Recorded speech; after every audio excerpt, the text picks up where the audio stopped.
నాన్నల యొక్క కోపం అమృతం పొంగిన చిలకరింత.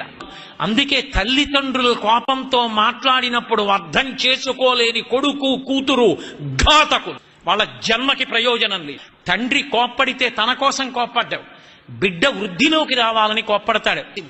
అందుకే ఈ లోకంలో కోప్పడినా కూడా ప్రసాదంగా తీసుకోవలసింది ఎవరి విషయంలో అంటే ఒక్క అమ్మా నాన్న విషయంలోనే. ఎందుకని?